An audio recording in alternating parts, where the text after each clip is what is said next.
자, 오늘 이 정책 토론이 기자회견과 더불어서 함께 시간을 활동해서 진행하는 기후는 보다 많은 그 방송 관계자, 특히 그 유튜버 여러분들에게 허경영 국가혁명당 후보의 여러 제안의 정책을 유연하게 소개해 드리기 위함입니다. 사회자의 질문 형식을 취해서 1대1로 함께해서 민생, 경제, 복지, 비교, 안보, 그리고 재원 마련까지 할 수 있는 여러 분야 질문 함께 하도록 하겠습니다. 자, 그러면 진행을 하도록 하겠습니다. 자, 먼저 허경영 후보께서 기자 여러분들의 질문에 포괄적으로 많이 답도 주셨고, 나름대로 또 함께 이 자리에 중요성에 관해서 언급을 해주셨는데요. 먼저 번외 질문으로 한번 드려보겠습니다. 허경영 후보께서 지금 생각하시는 우리 대한민국의 시대의 정신은 무엇이라고 생각하시는지요? 여러 시대 정신이 많은데 우리는 지금 현재 대한민국은 이 청년들에게 어떻게 빨리 결혼시키고 취업시키고 대한민국은 결혼하지 못하고 또 자녀 없이 살아가는 이런 독신 가정이 늘어나고 있습니다. 그래서 결혼이 시대 정신.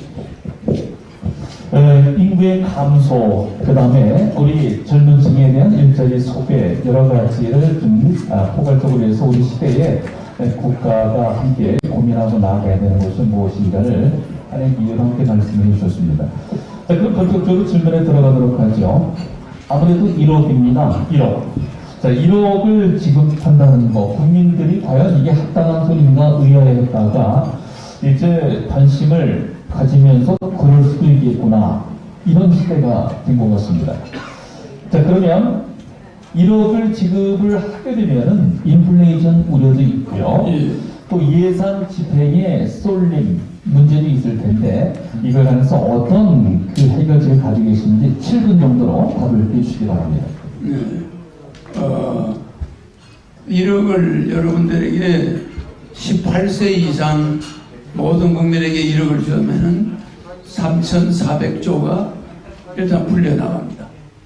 그래서 양적 완화를 2번 합니다. 처음에 2,000조, 그 다음에 바로 한 달 있다가 2,000조, 이렇게 해서 여러분들의 통장에 돈을 주게 되는데 3,400조가 풀리면은 우리나라 경제에 엄청난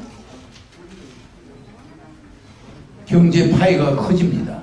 그러니까 말하자면은 일본이 8,000조의 양적 완화를 한 다음에 일본 엔화 가치가 좀 떨어졌어요.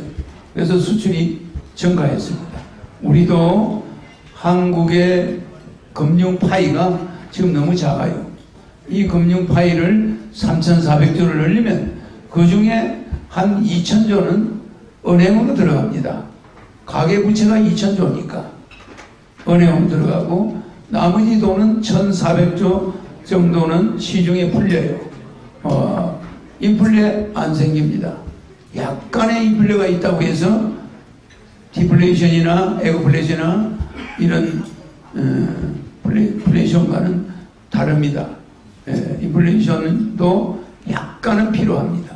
그래서 우리가 펌프물에 숟가락으로 지금 물을 계속 붓고 있어요. 근데 펌프는 작동 안 되고 우리 국민은 빚에 허덕이고 있어요. 그런데 차라리 그냥 한 바가지 가져와서 다 부으면은 펌프물은 계속 나오죠. 그것은 돈이 풀린 만큼 경제가, 기업들이 장사가 잘 된다. 시장의 경제가 풀리면서 시장이 활성화된다. 거기에서 나오는 세수도 증가하게 되고 고용이 늘어나면서 부수적으로 경제가 일어나는 거예요. 그래서 돈을 푸는 것도 기술자가 풀어야지. 박정희 대통령이 9번의 경제 대통령 긴급 명령을 했는데 그 중에 한 개가 재정명령권입니다. 긴급 재정명령. 그게 뭐냐? 사채 동결이었습니다. 사채 동결.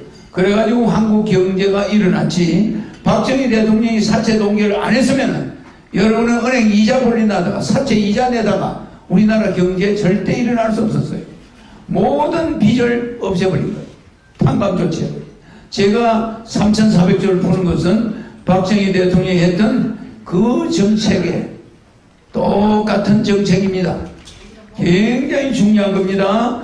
박정희 대통령이 18년간 제일 잘한 것은 사채 동결, 긴급조치. 대통령 헌법 76조 1항에 대통령의 긴급재정명령권을 박정희 대통령이 한 번 썼어요. 그 다음 김영삼 대통령이 두 번째 썼습니다. 우리 역사에 뭡니까? 대통령 되자마자 금융실명제. 그거는 나라 망하는 거였습니다. 앞으로 저는 대통령이 되면 금융실명제는 즉각 폐지하고 부동산 실명제도 즉각 폐지합니다. 예. 경제 분야에 관한 질문 함께 지금 하고 있습니다. 이렇게 지원 마련과 그로 인한 파장인 인플레이션, 스태그플레이션 등에 관한 문제 이렇게 들어봤습니다. 이런 얘기가 있습니다. 18세 이상에게는 150만 원을 별도로 또 지급하겠다. 평생인데요. 네. 이건 어떤 근거로 말씀하시는 건지. 여러분들이 직장을 다녀봐서 알지만은 우리나라 근로자 2천만 명의 근로자 중에서 2,400만 근로자 중에서 정말 월급 받아가지고 적자 안 나는 사람은 한 5%밖에 안 됩니다. 나머지 2천만 명 이상이 전부 적자예요. 그래서 월 150만 원이 나오면은 생활이 안정이 됩니다. 그리고 직장을 쫓겨나더라도 부부가 300이 나오니까 결혼 생활을 유지할 수가 있어요. 그런데 또 주택자금 2억에다가 결혼하면 1억을 주니까 3억을 주니까 굉장히 생활이 좋아집니다. 그래서 월 150이 적은 돈이 아닙니다. 부부 300만 원, 어머니 아버지가 440 이렇게 나오면은 자식들의 비용이 부모님한테 덜 들어갑니다. 지금은 자식 하나를 바라보고 두 부모가 계시고 딸 하나를 바라보고 장인 장모가 있어요. 두 사람이 만나면 어머니 아버지 장인 장모 요양병원비만 400만 원이야. 그런데 두 사람이 벌어봐야 애들 교육시켜야지, 부모님 부양해야지 생활이 안 돼요. 이런 구조로 계속 가면은 대한민국 국민들은 전부 신용불량자, 금년에 신용불량자가 한 700만 명이 나올 겁니다. 그럼 이렇게 나라가 위태로워 가지고 이게 되겠습니까? 이 해결책은 천재적인 지도자, 예정된 지도자, 공약으로 30년간 삼삼정책으로 입증이 된 사람, 내 걸 모든 정치인이 모방하고 있다는 것, 그것만 봐도 이미 미래를 깨뚫어보고 정책을 만들었던 사람이에요. 내가 제일 주장한 게 저출산. 그것이 30년 전에 미쳤다는 소리. 저 사기꾼 같은 놈 1억을 무슨 돈으로 주냐? 국민한테 왜 사기치냐? 내가 사기꾼입니까? 아닙니다. 사기꾼은 대통령에 못 나갑니다. 맞습니다. 그런 사람이 미래에 마치 율곡이가 10만 양백론을, 아니 평화로운 시기에 저놈이 왜 군대를 만들자고 저 미친놈이 어디 있냐, 저 율곡이 저놈 미친놈이 어디 있냐, 아니 이렇게 평화로운데 무슨 일본놈이 쳐들어와. 그렇지만 임진년에 쳐들어왔죠? 마찬가지입니다. 제가 그때 저출산을 소리 높일 때 저놈 사기꾼 1억을 무슨 돈으로 준다고 이렇게 사기를 치냐. 맞죠? 예. 이번에는 현재 사회적인 문제가 되고 있는 청년들 일자리 문제, 4차 혁명에 기반으로 해서 일자리가 많이 없어질 수밖에 없는 그런 구조적인 문제가 있습니다. 아울러서 대기업을 비롯한 일부 중소기업까지 노조의 갈등이 계속 존재하고 있는데요. 후보께서는 이 문제를 어떻게 해결을 하시려고 하시는지요? 일자리 문제를 해결할 만한 정치인은 나는 본 적이 없습니다. 대한민국 국민의 빚 해결 만한 정치인도 본 적이 없어요. 제가 이번에 대통령이 되면은 국민의 빚 싹 없어지게 되죠. 그 다음에 일자리 문제 깨끗하게 정리됩니다. 어떻게 되냐? 여러분은 정규직을 고집하죠? 비정규직을 80% 만들어요. 그래서 시간제를 연 5일 근무를, 주 5일 근무를 제가 4일 근무로 바꾼다고 그랬죠? 근데 이걸 타임제로 합니다. 시간제로. 시간제로 하니까 직장이 늘어나요. 무슨 말인지 알겠죠? 고용 비용은 적게 들어가고 사람은 자주 로테이션이 됩니다. 그래서 비정규직 시대, 서양처럼 비정규직이 많아지는 시대를 만들어서 고용이 자유롭고 직장이 이 직장 저 직장을 얼마든지 올마다며도 수입이 보장되는 그런 시대로 들어갑니다.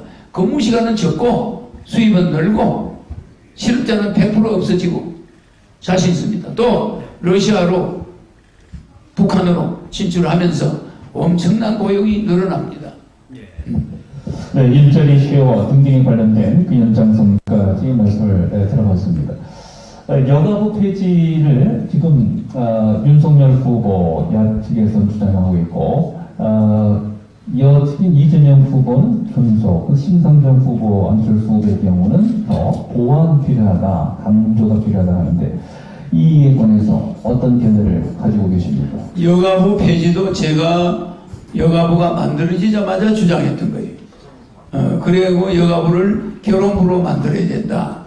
여가부를 폐지하고 결혼부를 신설해서 우리는 결혼 못하는 청년들 또 여성들 문제를 신속히 해결해야 하면 우리는 앞으로 인구 절벽에 부닥친다. 뭐 지금이라도 빨리 해야 된다 이랬죠. 그래서 그 결혼부 안에 뭐 여성부, 남성부, 청년부, 유아부 뭐 이런 게 있어요. 그래서 여가부만 별도로 있는 나라는 세계에 없습니다. 그래서 이건 당연히 폐지돼야 되고 여성을 마치 약자로 보는 것도 잘못된 거예요. 그래서 여성가정보다 이거는 제가 폐지한다 했는데 윤석열 후보가 또 여야 후보가 그런 걸 모방했죠. 저하고 똑같이 했어요. 그러니까 국민들은 나는 텔레비 안 내주니까 마치 그 사람이 최초로 이야기한 줄 알아. 그대로 내 걸 모방했기 때문에 법적인 절차를 밟고 있습니다. 또 하나 이재명 후보도 그래요. 국민들 월급 주겠다. 200만 원. 그 내가 200만 원 준다는 공약을 옛날에 해가지고 특허 내놨습니다. 지식 특허 내놨죠?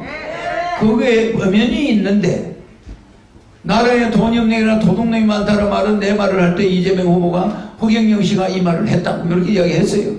근데 여가부 폐지한다거나 군인들 200만 원씩 월급 주겠다 뭐 이런 이야기 할 때는 허경영이 한 말이다 말을 안 하더라고요. 무슨 말인지 알죠? 남의 특허권을 침해했어.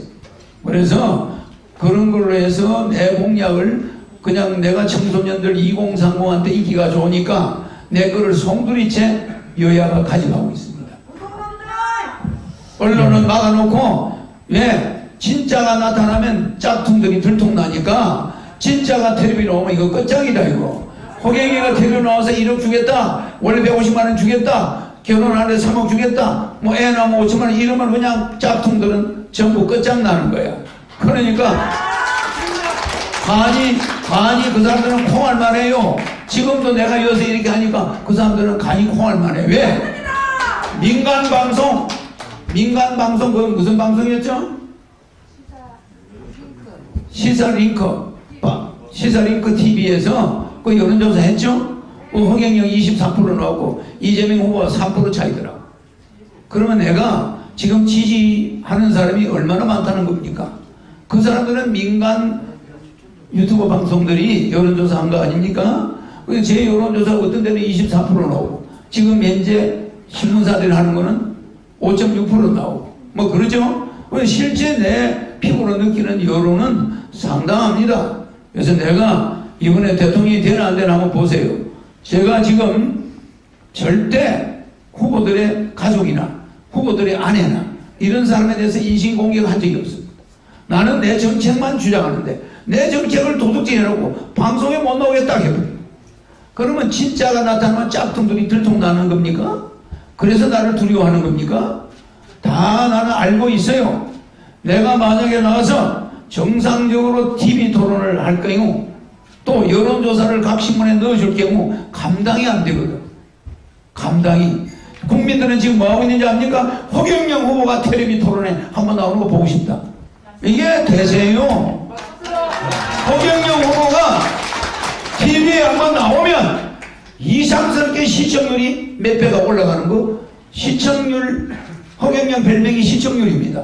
지금 허경영의 이야기 안 하고 시청률 그러면 그 허경영. 그러면 왜 시청률을 기다리고 있을까요? 국민들이 어느 방송이든 허경영만 나갔다면 시청률이 몇 배가 뛰어요. 그건 내가 지금 거짓말 합니까? 지금 이렇게 국민들이 열광해서 보고 싶은 사람을 못 보게 만들고 심장이 콩닥콩닥 간이 콩알만 있겠죠. 예, 저는 간이 바위만 해요. 네. 대통령이 될 사람이니까. 네, 그만한 걸 갖추고 있습니다. 모든 질문에, 여러분의 질문에 갖추고 있지 않은 게 없어요. 예. 지금 유튜브 접속의 수가 또 그만큼의 관심을 대신 말해주고 있는 것 같다는 생각도 드는데요. 코로나 관련돼서 지금 시대에 많은 아픔과 어려움이 있습니다. 자영업자들 문제가 많이 거론이 되고 있는데 이 자영업자들을 위해서는 어떻게 하실 생각입니까? 우리 OECD 국가 중에 유럽들이나 평균 준 것이 9천만 원입니다. 평균 코로나 때문에 업주들한테 준 게 9천만 원에서 1억인데 나는 1억을 주겠다는 거죠. 근데 여야 후보는 우리 한국은 1,000만 원, 500만 원 수준에 거쳤어요. 10분의 1. 그게 자영업자들 한 달 임대료도 안 되는 데가 많습니다. 또 종업원들 2사람 월급도 안 돼요. 그런데 지금 우리나라에 제일 곤란한 사람들이 자영업자인데 진퇴양난.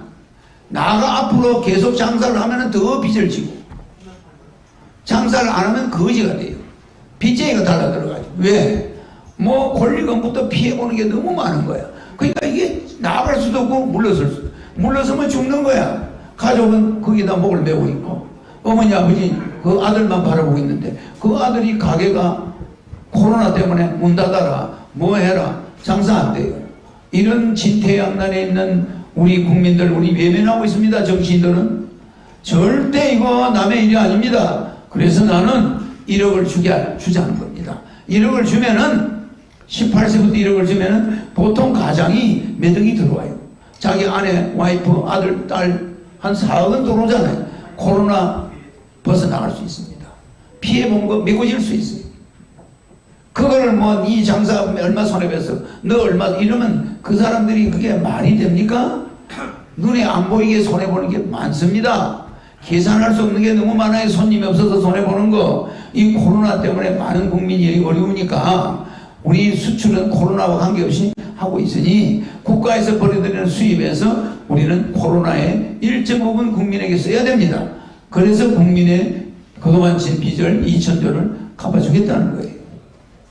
가계부채가 약 1,900조 됩니다.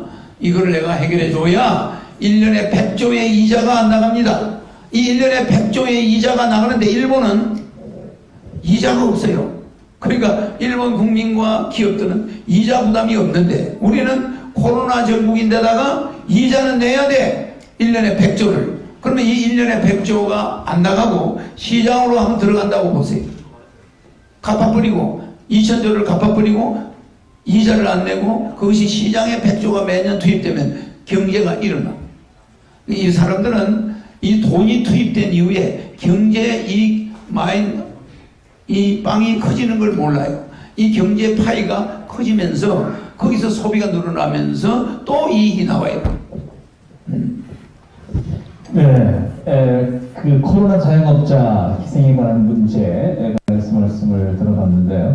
이번에 좀 외교 안보 분야에 관해서 좀 여쭤보도록 하겠습니다. 지금 사드 배치가 하나의 상징적인 얘기로 되고 있는데 여야 후보들 모두 엇갈린 주장을 하고 있습니다. 이 사드 배치를 비롯한 문제 등등 포함해서 어떤 안보관을 가지고 계신지. 네, 내가 이야기했죠. 안보는 안보로 풀 수가 없어요. 안보는 경제로 풀어야 됩니다. 내가 여러분들 이 삼성그룹을 컨트롤하고 박 대통령한테 경제적인 자문을 말씀드릴 때 제가 하는 말에 다 탐복했습니다. 탐복했고 거기다 성공했어요. 무슨 말이냐면 안보는 경제로 풀어야 됩니다. 우리가 경제를 살리고 이렇게 2,000조를 빚을 갚아주고 이렇게 하는 경제가 좋아지면 국민들이 안보가 좋아집니다. 그래서 우리는 사드를 천번만번 증가하고 강화시켜도 북한에서 내려오는 미사일은 옛날 미사일이 아닙니다. 연동형 미사일이 민자일이 오다가 방향을 지 맘대로 바꿔요. 그러니까 여기서 사드가 쏘면 옛날에는 맞출 수 있었는데 신형 무기에는 사드가 소용이 없어.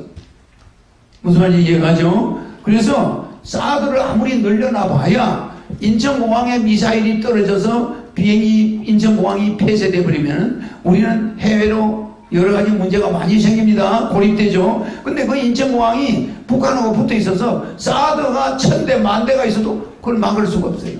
거기서 떴다면 떨어져 버려요. 이해가죠? 그렇기 때문에 제일 먼저 대구 지역에 대구 대전 지역에 대형 공항을 만들어야 됩니다. 국제공항을. 또 부산 가덕도에 대형 국제공항을 만들어놔야 돼요. 또 광주 지역에 대형 국제공항이 만들어져야 됩니다. 이 전시를 위해서 이 5개 세계적인 대공항을 왜 한반도에 많이 만들어야 되냐? 사드가 중간 지점에 있습니다. 대전권에. 그러면 이 사드가 올라가서 막으면 그 뒤쪽에 공항들이 있어야 돼요. 유사시에 우리는 공항이 폐쇄되는 일이 있어서는 안 되겠다. 그래서 우리는 전시 체제에 공항 체계를 갖추겠다. 그리고 또 하나는 북한과의 안보 문제로 경쟁하지 않겠다. 우리는 북한이 경제가 증가할 수 있도록 무조건 퍼주는 게 아니라 북한 경제가 점점점 우리가 40대 1인데 독일처럼 동독 서독처럼 3대 1 정도는 돼야 남북의 긴장이 완화됩니다. 전쟁이 안 일어납니다. 이렇게 40대 1 이럴 때는 2판 4판으로 전쟁이 날 수가 있어요. 그래서 배고픈 사람들이 무슨 짓을 할지 모르니까 우리는 점점 원산항을 빌리고 청진항을 빌리고 나진항을 빌리고 선봉을 빌려서 북한과 경제 교류를 활성화하고 군사적이나 정치적으로는 교류하지 않습니다. 어떤 협상도 하지 않습니다. 말하자면은 남북 연방이니 이런 거 하면은 그냥 북한으로 넘어갑니다. 그렇기 때문에 북한과의 어떤 정치적 협상은 없고 다만 경제적 협상. 누구 나라를 원산을 이만큼 개발해 주겠다. 홍콩을 만들어 주겠다. 거기서 세금 받아라. 또 경제적인 무게 중심의 이동으로 안보의 새로운 균형감을 찾아보겠다라고 하는 신선한 그런 답변. 또 유엔 본부를 판문점을 가지고 오면서 내가 30년 전에 주장한 거예요. 유엔 본부를 판문점 가지고 오는 게 제일 쉬워요. 그걸 가지고 오면서 유엔 부담금이 한민족이 그 돈을 쓰게 됩니다. 그 돈이 또 유엔 돈이 적지 않습니다. 이러기 때문에 미국이 유엔을 가지고 있는 한 전 세계가 유엔 부담금을 안 냅니다. 누가 그냥 우리한테 원조도 안 주는데 우리가 왜 그런 걸 내냐 이러니까 한국이 유엔 본부를 가지고 있으면 강대국들이 내야 됩니다. 프랑스도 내고 영국도 내고 미국도 내고 러시아도 내고 유엔 분담금이 어마어마하게 거치. 우리나라 예산보다 몇 배가 거쳐요. 그럼 우리나라는 어마어마한 국제관계 일을 할 수가 있고 유엔이 있음으로써 남북 전쟁 위협은 사라집니다. 그래서 무슨 사드로만 방어할 수는 없습니다. 그래서 사드는 기존 미군이 늘리든 말든 우리는 관여할 필요가 없어요. 그러나 우리나라가 나서서 사드를 전개할 때 이거는 중국과의 관계가 문제가 되기 때문에 수출 1위 국가입니다. 중국이. 그러니까 우리는 사상과 이념을 떠나서 경제적으로 중국과 인연이 돼 있어요. 이것을 솔직히 생각해서 무기를 늘려서 안보를 하겠다 이런 생각은 안 됩니다. 우리는 이미 비대칭 전력으로 북한이 압도적인 세계적인 핵무기 군사 국가예요. 그 우리가 무기로서 북한과 대결해서 이길 수 있습니까? 절대 그러면 안 됩니다. 우리는 무기를 든 자는 달래야 돼요. 달래면서 칼을 집은 강도를 만났을 때 달라듭니까? 달래야 됩니다. 뭐가 필요하냐? 돈이 필요하다. 가져가라. 이게 북한 경제를 우리가 살리면 해결이 되는 거예요. 네, 안보는 경제로부터 국가가 된다는 말씀을 드렸습니다. 그 출산율에 관해서 아까도 말씀을 먼저 좀 언급한 적이 있습니다. 누구보다도 먼저 이 PD를 주창을 하셨다고 하는데, 이 출산율에 관련돼서 일찍부터 그 문제의식을 갖게 된 배경은 무엇인지, 그리고 이에 관련해서 1948년에 58년에 태어난 사람들이 58년 개띠예요. 이 58년이 베이비붐 세대입니다. 그러면 인구가, 그 나라 인구가 적정선을 유지하려면은 항상 20년마다 베이비붐이 있을 때만 가능합니다. 그러면 58년 베이비붐이 있으면 78년에 베이비붐이 있어야 돼요. 그러면 또 98년에 베이비붐이 있어야 돼요. 2018년에 베이비붐이 있어야 됩니다. 그래야 5천만 명이 유지가 됩니다. 그런데 우리는 어떻게 했습니까? 58년만 베이비붐이 있고 그게 마지막이에요. 78년 베이비붐 없어요.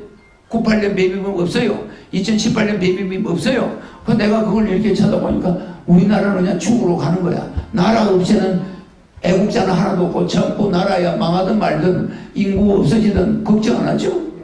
예, 정말 어린애 10명의 노인이 하나 있던 시절은 온 동네 꼬마들이 뛰어다녔어요. 지금 초등학교 3,800개가 없어졌는데 걱정하는 사람 없어요. 저는 그때 이미 30년 전에 대한민국은 이명철 회장이나 박정희 대통령은 내가 미리미리 뭐 한 것을 굉장히 감동을 받아 했어요. 새마을운동도 내가 이야기할 때 자조, 건면, 협동이 힘력자를 7개 넣었습니다. 6개. 힘력자 6개. 자조, 조자에 돌조자에 힘력자. 건면에 힘력자 2개. 건에 하나, 면에 하나. 협동, 협동에 힘력자가 3개. 6개죠? 6일 일하고 하루 놀자. 협자에 보면 10십자가 하나 있어요. 10십자. 그건 휴일이다. 교회 가든지 절에 가든지 그건 노는 날이다. 이래가지고 글자를 일부러 그렇게 만들었어요. 자조, 건면, 협동. 그러니까 박 대통령이 야 그거 참 자네 말이야. 그래서 내가 자네 그러면 4.27 운동은 어떻게 생각해? 그거는 도박 운동입니다. 도박하자는 거예요. 왜? 헤드 머리 굴려야 돼.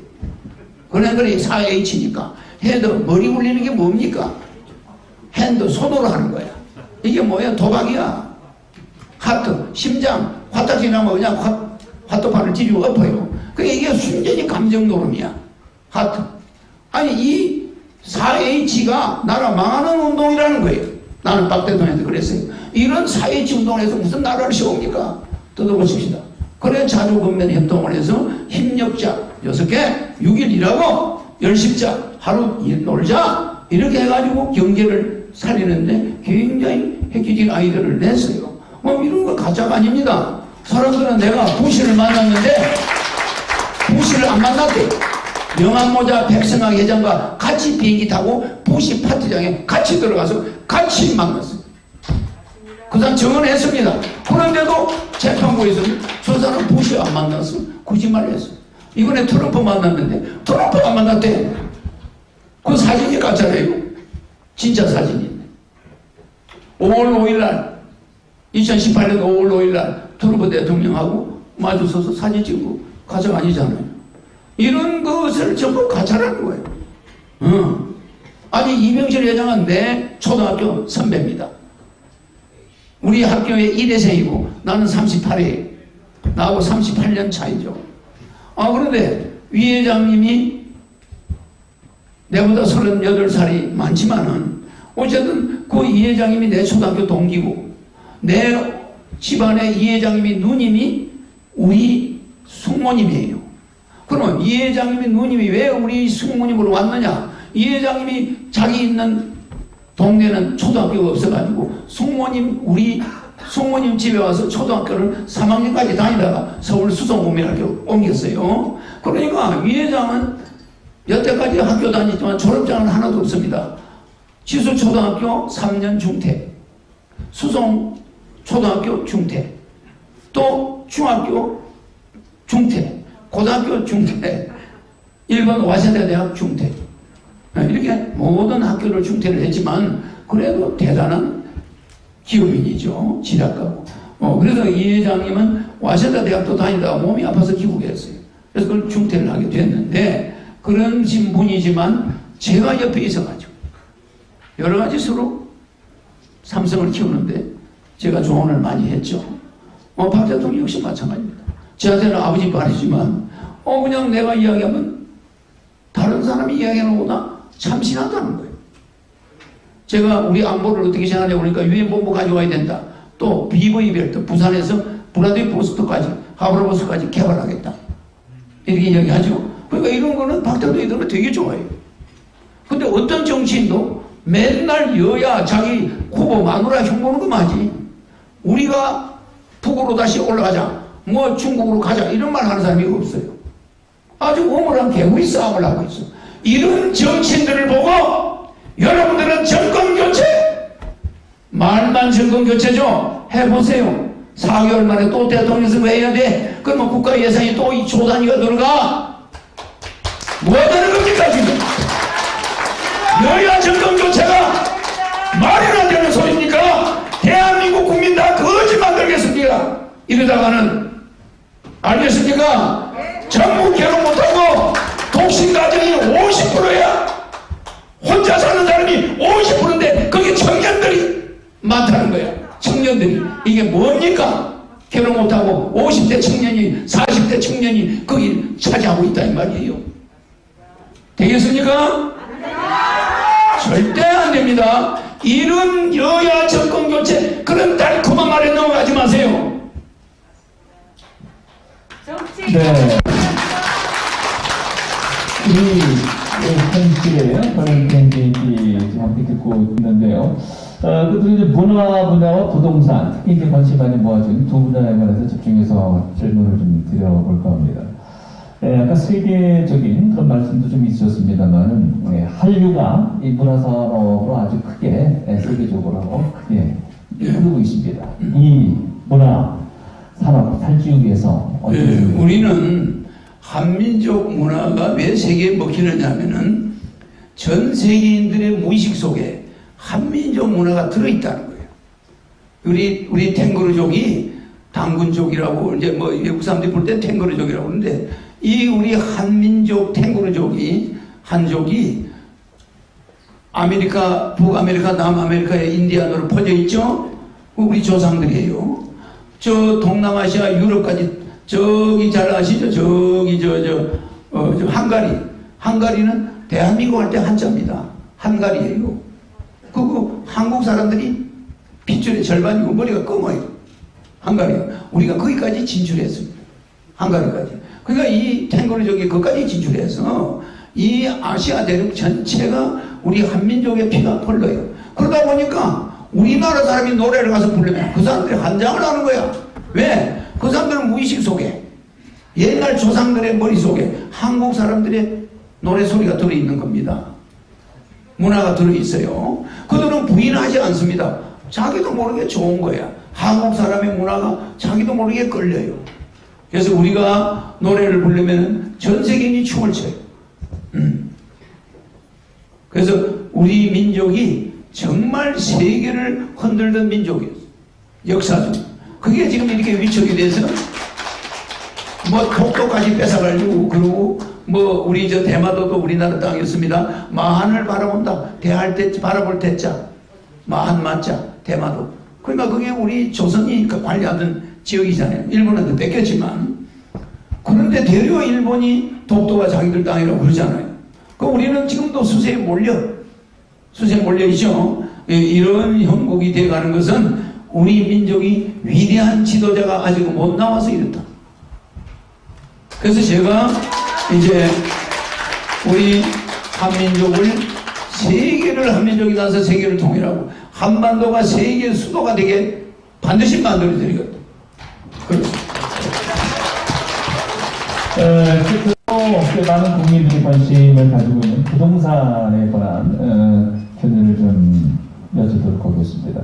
양도세, 종부세, 상속세 이 폐지 관련해서 누구보다도 큰 소리를 내고 계신데 어떻게 한국의 부동산 문제 풀고 나가실까요? 예, 가정주부가 갑근세 내고 남편이 갑근세 내고 사업소득세 내고 세금 낼 거 다 내고 모은 게 주택이에요. 주택입니다. 세금 낼 거 다 내고 모은 게 주택이에요. 절약해서. 그 주택이 가만히 있는데 그 주택을 이용해서 돈을 버는 게 아닌데 세금을 거두는 것이 재산세입니다. 재산세죠. 그래서 중산층까지는 재산세를 폐지하겠다는 거예요. 중산층까지. 왜냐? 월급 받아서 세금 낼 거 다 내고 집 사놨는데 그 돈도 벌지도 못하는 과부한테 재산세 내놔요. 집에 압류가 들어와요. 경매가 들어와요. 그럼 어떻게 하겠습니까? 이래서 재산세는 자동차 보유세와 재산세는 폐지돼야 된다. 자동차는 탈 때 기름 넣으면 세금 나고, 그 다음에 주택은 그걸 임대를 낳거나 뭐 수입이 생긴다면 세금이 나와야죠. 가만히 있는 주택에는 세금이 없다. 그렇게 해서 주부들이 이 재산세, 양도소득세, 그 재산이 물가만큼 좀 올라갔다 해서 그거를 양도세를 받아낸다. 있을 수 없는 겁니다. 그거는 주부가 그 집안의 재산을 늘려가는 과정이야. 그 늘려서 재산이 좀 늘면 또 사업을 하잖아. 이기 때문에 자본주의 국가에서 재산세를 받는다. 중산층한테. 불법입니다. 네, 불법이에요. 그래서 수입이 있는 곳에 세금을 내는 건 있을 수 있지만 수입이 없는 주부한테, 수입이 없는 퇴직한 공무원한테 우리가 세금을 거둔다. 주택세.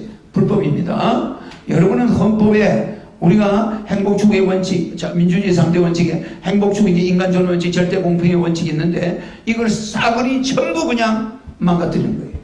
행복추구를 못하게, 인간존엄을 무너뜨리는 거예요. 절대공평을 무너뜨리는 거예요. 공평이 뭡니까? 사업소득이 있는 곳에 세금을 내게 돼요. 가만히 있는 주택에 왜 세금을 내? 이게 민주주의 3대 원칙, 또 자본주의 3대 원칙이 있어요. 계약자유의 원칙, 과실책임의 원칙, 소유권 절대 원칙. 소유권은 자기 것입니다. 내 소유권에서 국가가 이익을 보면 안 돼. 내가 이 주택을 가지고 있는데 소유권을 국가가 야 인마 사용료 내놔, 세금 내놔, 안 됩니다. 소유권 절대 원칙이 있어요. 그래서 자본주의 3대 원칙을 송두리째 어긴 것이고 국민의 5대 권리, 천국권, 평등권, 참정권, 사회권, 자유권 이거 송두리째 다 뺏어가. 내 집 가지고 내가 장사 안 하고 그 내 집 그냥 놔뒀는데 왜 내 자유를 침해해? 세금 내놔라. 그래서 주택 문제뿐이 아니라 부동산 문제는 내가 대통령이 되면 완전히 말끔히 해결됩니다. 뭐냐? 모든 주택, 그동안에 가지고 있는 주택의 가격은 인정합니다. 그러나 허경영이가 대통령 된 이후에 주택을 거래했다. 그럴 때는 어떻게 하죠? 앞으로 주택 문제에 대해서는 근로자들 불만이 싹 없습니다. 물가 인상만큼만 주택 가격이 올라갑니다. 그러니까 주택 가격을 누가 정하냐? 자기는 샀을 때 가격을 부동산에 딱 제시하면 부동산 주택 가격이 나와요. 3년 보유했네. 1년에 2%씩 6% 올랐네. 그럼 거기다 6% 보태요. 그럼 그게 주택 가격이에요. 그 이상 거래하면 구속입니다. 그 이상 거래하면 구속이에요. 그러니까 모든 물가 인상률을 오버할 수가 없습니다. 이 법 하나만 만들어버리면 부동산 시장은 안정이 될까 안 될까? 안정이 되겠죠. 왜 이걸 안 만듭니까? 왜 부동산이 물가 인상을 앞서갑니까? 그러면 근로자는 언제 집 삽니까? 그러면 노동자들은 그럼 맨날 그럼 남의 집만 쳐다봐야 됩니까? 절대 안 됩니다. 물가 인상률보다 주택값이 올라가면 집을 살려고 저축하는 사람을 걸베이 만드는 거예요. 이걸 상대적 빈곤이라고. 우리가 풍요소 빈곤, 상대적 빈곤이 있어요. 절대적 빈곤, 전통적 빈곤, 빈곤 5가지 빈곤이 있습니다. 4가지가. 이런 전통적 빈곤이나 절대적 빈곤은 우리가 마음대로 할 수 없습니다. 6.25 사변 조상들이 가난해서 그걸 박 대통령이 이런 절대적 빈곤과 전통적 빈곤 없애자! 이게 생활운동이에요. 그래서 우리는 풍요속 빈곤도 있어요. 남들은 풍요하게 잘 사는데 맨날 월급 받아와야 빈털터리다. 도에지 와서 이 잘 사는 남 잘 사는 걸 쳐다보는데 나는 단칸방에 가가지고 고시방에 앉아가지고 수돗물도 화장실도 없어 공동 화장실 가야 돼. 이런 불편함을 앓고 있는 청년들이 죽어가고 있어요. 잠깐만 가고 제정신 차려야 됩니다. 이런 절대적 빈곤이나 전통적 빈곤이면 우리는 그게 순종하고 살았어요. 불만 없었습니다. 그러나 상대적 빈곤 이거 없애야 됩니다. 왜 집값이 내 월급 저축하는 것보다 빨리 올라갑니까? 왜 집값이 내 재산 나는 속도보다 빨리 올라갑니까? 이래서 앞으로 주택 가격은 자기가 내가 대통령 되기 전에 매입한 가격은 인정해요. 양도세 안 받습니다. 그러나 대통령 된 후에 집을 사는 사람은 그 가격이 기준이 되고 물가 인상 이상은 부동산 가격이 올라갈 수 없게 법 하나만 딱 만들어버리면 대한민국 부동산 문제 해결되죠? 네. 되죠? 네. 이거 왜 안 할까요? 바로 정치인들이 분당시를 만들고 일산시를 만들고 대장동을 만들면서 차익을 노린 거예요. 거기 차익을 노려서 그걸 정치 자금으로 검은 돈으로 썼다는 거예요. 이게 정치인들이 한 거 아닙니까? 우리는 그 정치인들의 노름에 집값, 땅값 거지 된 겁니다. 알겠습니까?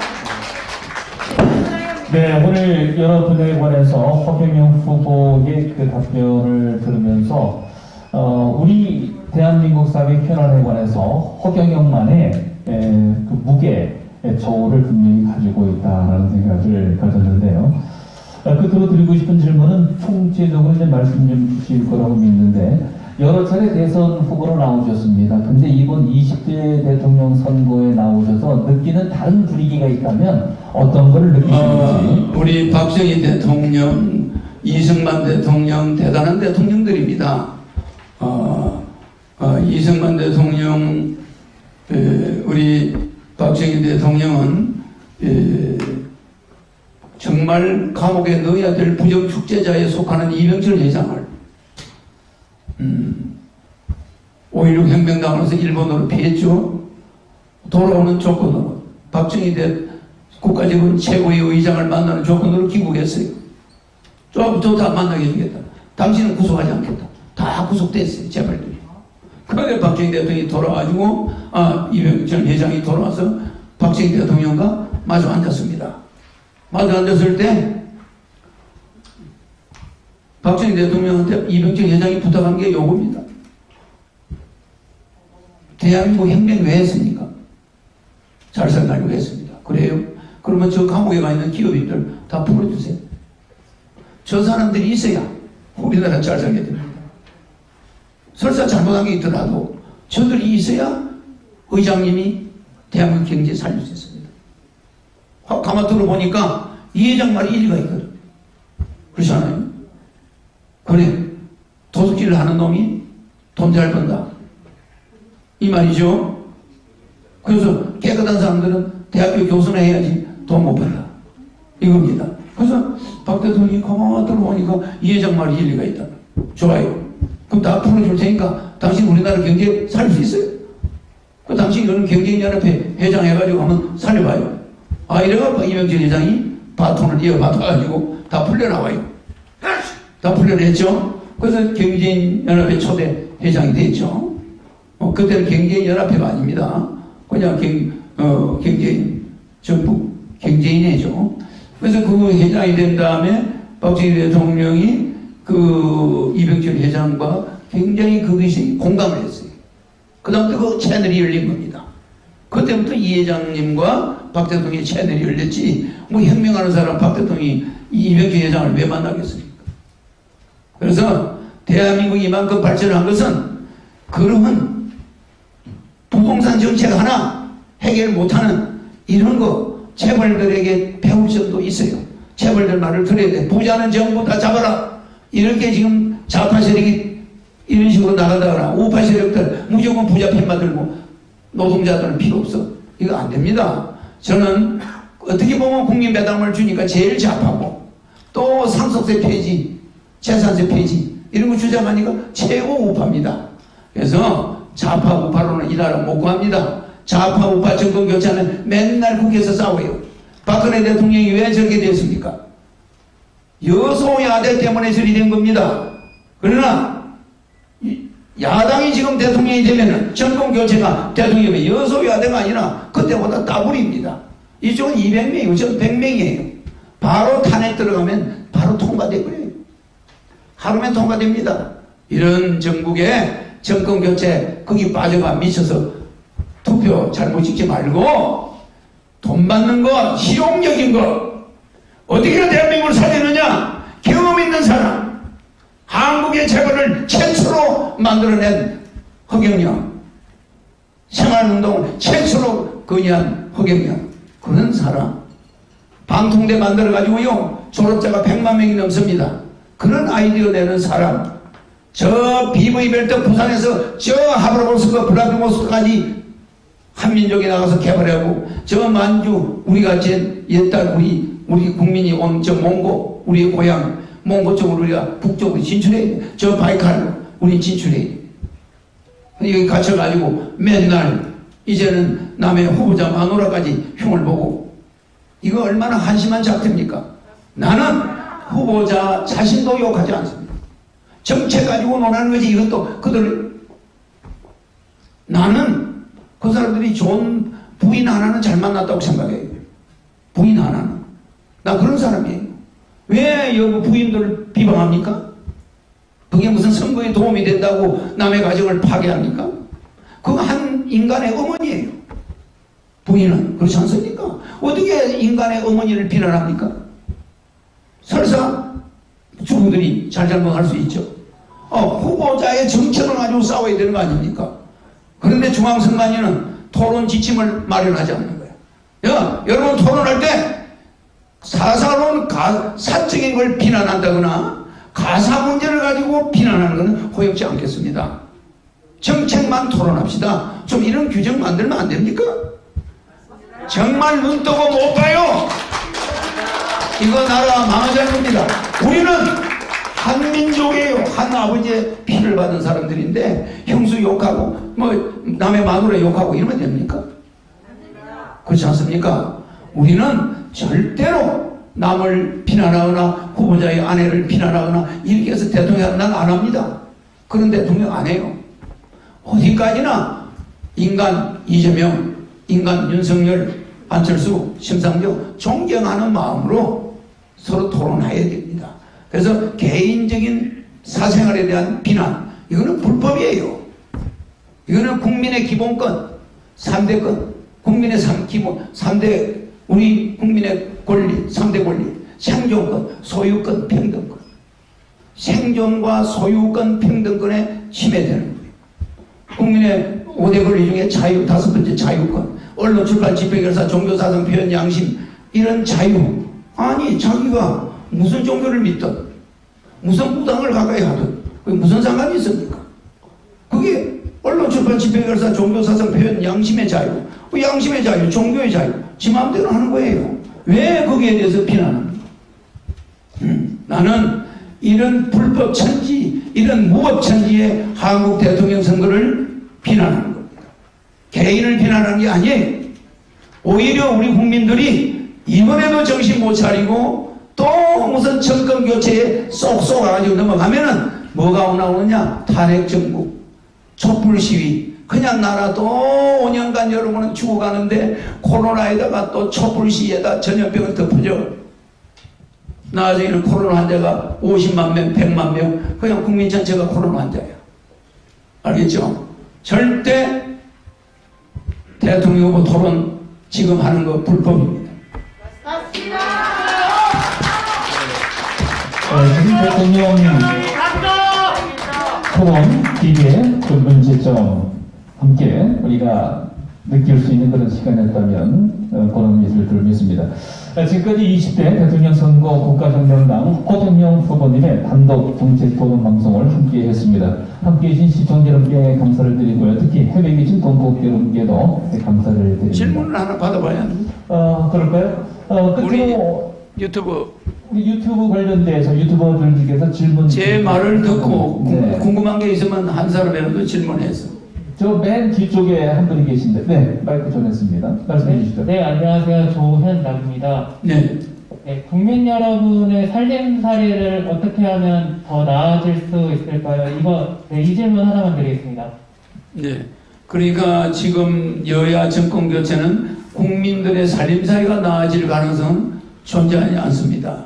지금 국민의힘에서 주장하는 그 정책이 국회를 5년간 통과할 리가 없습니다. 국회 통과 가능할까요? 200명이 해줄까요? 안 해줍니다. 그러면 그 헛공약 아닙니까? 그러나 허경영은 대통령이 되면은 바로 여러분을 행복하게 해줄 수 있습니다. 왜? 바로 대통령 국회 동의 없이 2달 안에 여러분한테 1억 줄 수 있죠? 대통령의 헌법 76조 1항에 국회 동의 없이 신속하게 줄 수 있죠? 그러니까 1억씩을 쫙 주고 나면은 150만 원 주는 거는 국회 동의가 있어야 되죠? 그러면 허경영은 여당, 야당 대통령 후보들한테 비례, 정치 연대하죠? 그러니까 뭐야, 연립정부를 만드는 거죠. 그러니까 윤석열 명예부통령, 뭐 이재명 명예부통령, 안철수 명예부통령, 심상정 명예부통령 해가지고 그들이 받은 표만큼 표를 없애지 않고 바로 부통령으로서 장관 임명권을 줍니다. 그 나는 내가 받은 표만큼만 장관 임명하지 내가 권리 행사 안 합니다. 그런데 지금 법은 잘못된 게 대통령 당선자는 49%로 붙어놓고 51%로 붙은 사람이 49%로 붙은 사람을 꼼짝 못하게 그 표를 죽여버린다는 거예요. 알겠죠? 그래서 나처럼 그 49%도 정부 연립정부를 만들어서 떨어진 사람들의 받은 표를 인정해가지고 전 국민의 여론을 하나로 통합하겠다. 그래서 그들이 국회에 가면은 여야가 연립정부니까 150만 원 받겠습니까? 하면 그들이 줬어. 이러면 그냥 놔두는 거야. 그런데 10번, 20번 국회에서 부결이 된다. 이럴 때는 비상기금을 선포해서 경제를 위한 비상기금 선포해서 300명 정신교육대 보낼 수밖에 없다. 전부도 보내지 않습니다. 정말 국민의 아픔을 외면하고 장가 못 가고 고시방에서 늙어 병들어가는 청년들을 방관하고 예면하고 이런 정신이 계속 작태가 될 때는 바로 국가 경제를 살리기 위한 비상기금을 선포하고 바로 300명은 정신교육대 들어가고 다시 100명을 뽑아가지고 무보수 매개직으로 이 내 공약을 착착 진행해 나갔다. 네, 저는 다시 한번 힘찬 박수 한번 모아주시기 바랍니다. 우리 질문 한개 먹으셨나요? 질문 여기서 거의 정리를 해야 될 단계인데요. 키키스타 방송의 홍기동 기자입니다. 예. 안녕하십니까? 키키 방송. 키키스타 방송입니다. 키키스타 방송. 네, 지난번에 저희 방송에 오셔서 예. 시간 동안 방송 인터뷰 하셨습니다. 예. 후보님께서 이번에 사전 선거가 또 다시 진행될 예정으로 유튜브에 공병호 TV에서 발표를 했습니다. 분명히. 예. 지난번 5구 대선 부정선거, 또 국회의원 부정선거, 4.15 부정선거 이러한 등등들이 이번에도 사전 선거를 통해서 또 QR코드에 약 15%에서 27%는 이미 맞춰져 있다라는 이러한 공병호 TV의 언론 보도가 있습니다. 사전 선거에 대한 부정선거에 대한 우리 국가혁명당 우리 허경영 대통령 후보님께서 대안이 있으십니까? 대안이 있죠. 여러분들이 사전투표를 가능하면 안 해야 됩니다. 사전투표 안 해야 되고 우리 투표 감시단들은 교육을 받아서 철저히 투표함을 확인해야 됩니다. 그리고 지금 투표함은 종이로 되어 있는데 알미니 케이스로 바꿔야 됩니다. 종이 박스를 착착 교착이 좋게 해놨어요. 그래서 알미니 케이스로 바꿔야 되는데 이번 중앙선관위가 그렇게 안 하겠죠? 그래서 3월 달에 하는 대통령 선거는 언제나 부정선거였어요. 3.15 부정선거. 맞죠? 이상스럽게 3월 달에 하는 선거는 위험해요. 3월 9일이죠 또? 그렇잖아요. 대통령 선거를 3월 달에 한 일이 없습니다. 근데 마침 이승만 대통령 선거를 3월 달에 했어요. 그 부정선거가 돼버렸어요. 맞죠? 그러니까 항상 대통령은 12월 9일인데 왜 그때는 3월 달에 했느냐? 지금도 3월 9일 날 하죠? 이거는 부정선거 소지가 없다고 볼 수는 없습니다. 그러니까 가능하면은 여러분들이 투표용지를 여러 번 접어야 됩니다. 허경영 찍은 사람은 투표용지를 쪽파로 펴놓으면 안 돼요. 한번 팍팍 접어서 꼬개가지고 넣어야 됩니다. 그런데 나중에 검수 과정에서 한 번도 적어 넣은 적이 없는 허경영 투표가 바로 나왔다. 가짜예요. 맞죠? 가짜 투표용지로 바꾼 거야. 내 투표용지는 싹 치워버리고 가짜 투표용지 색을 갖다 집어넣어. 알겠죠? 그렇기 때문에 앞으로 우리가 대통령 되고 나면 대통령이 선거에서 문제가 있을 때는 바로 투표함 보전 신청을 제가 들어갑니다. 투표함을 뜯을 거 아닙니까? 판사가 딱 어느 지역을 딱 뜯어보니까 허경영 표가 전부 직선으로 펴져 있어. 접은 자국이 하나도 없어. 가짜 표죠? 알겠죠? 접은 표가 중간중간에 있어야 되는 거예요. 그런데 아예 그냥 쌓여 있어. 그거 가짜죠? 아주 숫자 세가지고 집어넣은 거예요. 숫자 맞춘 거죠? 그래서 가짜 투표는 금방 알 수가 있어요. 예, 알겠죠? 그 다음에 코로나니까 우편 투표하자고 할지도 몰라요. 우편 투표는 응할 필요 없습니다. 그러니까 중환자들은 못 가니까 우편 투표 하겠죠? 그러니까 가능한 거는 숫자가 적은 게 좋아요. 알겠죠? 그러니까 우리는 국가기관을 무조건 정보도 없이 매도할 수는 없고, 하여튼 여러분들이 사전투표 가능하지 말고 투표 당일날 투표할 때 용지를 접어서 넣어야 된다. 접은 다음에 손으로 한번 싹 비벼가지고 그 자국이 남도록 투표함에 넣을 수 있어요. 접어 넣어야 됩니다. 직선으로 이렇게 넣으면 안 됩니다. 꼬개 옛날에 할머니들이 돈 좀 달라고 그러면 여기 치마 밑에서 돈 나오죠? 그때 꼬개져 있어 안 꼬개져 있어? 그렇게 해서 넣어야 되는 거예요. 그게 나라를 살립니다. 그렇게 딱 넣었는데 만약에 내 표가 수상합니다. 내가 한번 밝혀주세요. 선관위에 개표 신청하죠? 재검표 할 때 적은 표가 하나도 없다. 만들어 놓은 거예요. 통 뒤집은 겁니다. 알겠죠? 그거는 여러분들이 주의를 하면 돼요. 절대 적지 않은 표가 나왔다. 이거는 의심할 필요가 있다. 알겠죠? 네, 시간이 진행이 돼서 더 이상 질문 받지 못한 걸 양해해 주시기 바라고요. 끝으로 포토타임을 갖도록 하겠습니다. 앞에 좀 정리해 주시기 바라고, 후보님께서는 자리에서 일어서셔서 힘찬 그 V의 사인이나 혹은 또 취하고 싶은 포즈를 함께 해주시면 좋겠습니다. 나머지 의자를 좀 정리해 주시기 바랍니다. 여기 우리 진행에서요. 자, 이제 포토타임 갖도록 하겠습니다. 자, 우리 지지자 여러분들이 계신다면 힘찬 박수를 모아주시기 바라고요. 힘차게 환호해 주셔도 좋습니다.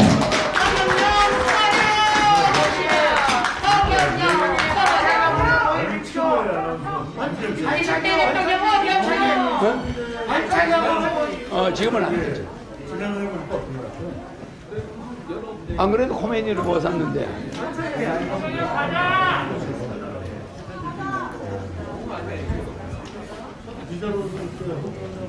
우리의 희망 허경영.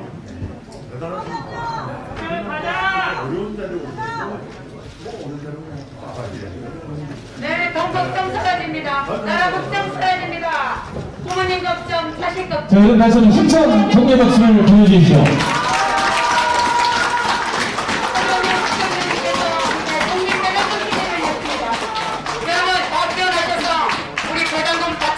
자, 국가의 돈이 없는 것이 아니라 보증금이 많은 것입니다. 더 많은 사람들의 함께 기대가 될 수 있는 황영영 후보에 대한 오늘 초청 토론회, 정책 토론회 됐으면 좋겠습니다.